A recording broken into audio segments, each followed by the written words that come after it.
Welcome to the presentation on measurement of labor turnover, where we'll cover the concepts, methods, costs, and treatment of this important metric. Let's start with an introduction. Labor turnover represents the rate of change in the workforce during a specific period. It's important because it helps monitor workforce stability, allows comparison with previous periods, and assists in manpower planning and control. Now, let's look at the methods of measuring labor turnover. The first is the additions method, where labor turnover equals the number of additions divided by the average number of workers multiplied by 100. The second is the separations method, where labor turnover equals the number of separations divided by the average number of workers multiplied by 100.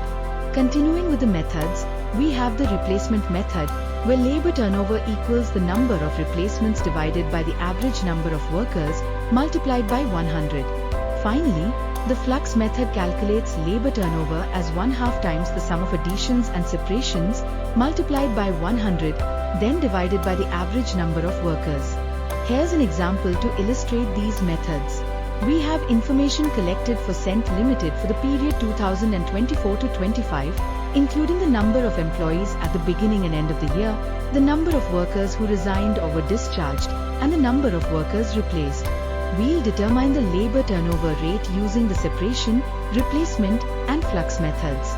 First, let's calculate the average number of workers, which is the sum of the opening and closing numbers divided by 2.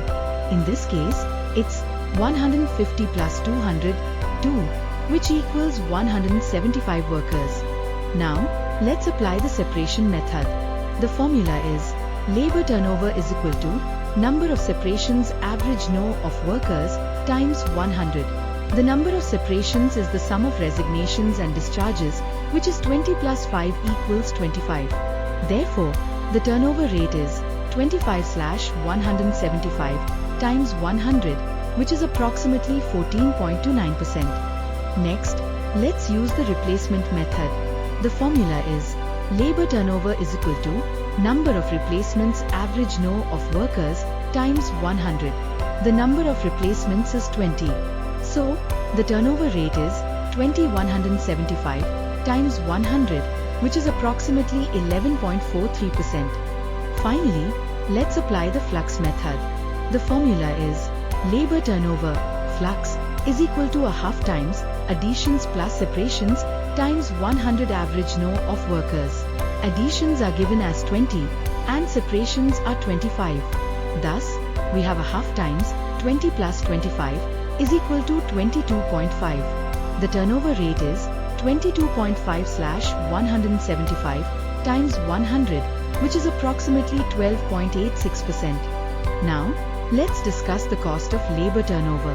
High turnover leads to productivity loss and increased costs. These costs can be categorized into two types: preventive costs and replacement costs. Preventive costs are aimed at discouraging employees from leaving. Examples include employee benefits such as health insurance, retirement plans, and wellness programs, as well as training and development opportunities, competitive compensation, and recognition and reward programs. Replacement costs are incurred after an employee leaves. Examples include recruitment expenses like advertising, interviews, and screening, as well as training and orientation costs, productivity loss due to the new employee's learning curve, and wastage and errors during the transition. In cost accounting, preventive costs are typically treated as overheads and are apportioned to departments based on the number of employees. Replacement costs, if due to a department's fault, are charged directly to that department. If they result from management policy, they are apportioned to all departments. In conclusion, labor turnover measurement is vital for workforce control. It helps identify preventive measures and understand cost implications.